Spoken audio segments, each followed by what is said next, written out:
Addis Ababa, the African Union has resolved that President Uhuru Kenyatta should not attend his trial at the International Criminal Court.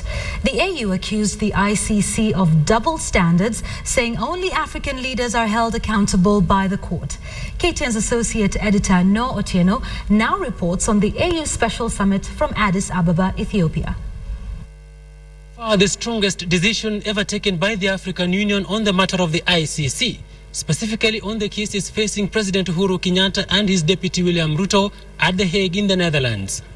We have agreed that no charge shall be commenced or continued before any international court or tribunal against any serving heads of state or government or anybody acting or entitled to act in such capacity during his or her term of office.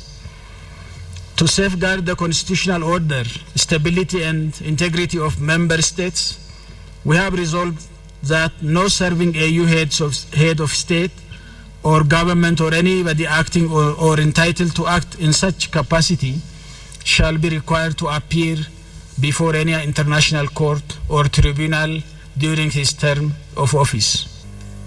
If that is not met, what the summit decided is that President Kenyatta should not appear until the requests we have made is actually answered. A review meeting of the Rome Statute is coming up in a month's time at the meeting of the Assembly of States Parties to the Rome Statute. And the African Union is asking the 34 African countries who are members of the Rome Statute to push for an amendment of that statute to take care of Africa's concerns. Immediately, the African Union is also dispatching a committee of 5, Kenya included, to petition the United Nations Security Council on the issues agreed upon here today. Furthermore, we have decided to set up a contact group of the Executive Council to be led by its chairperson, composed of 5 members from each region plus Kenya, to undertake consultations with the members of the United Nations Security Council. In particular, it is 5 permanent members with a view to engaging with them on all concerns of the African Union in its relationship with the ICC, including the deferral of the Kenyan and the Sudan case in order to obtain their feedback before the beginning of the trial on 12 November 2013. According to the observers I've spoken to here in Addis Ababa, Ethiopia, this is an ultimatum. This is a deadline to the United Nations Security Council, and what it could do is to create a standoff between the African Union and the United Nations Security Council.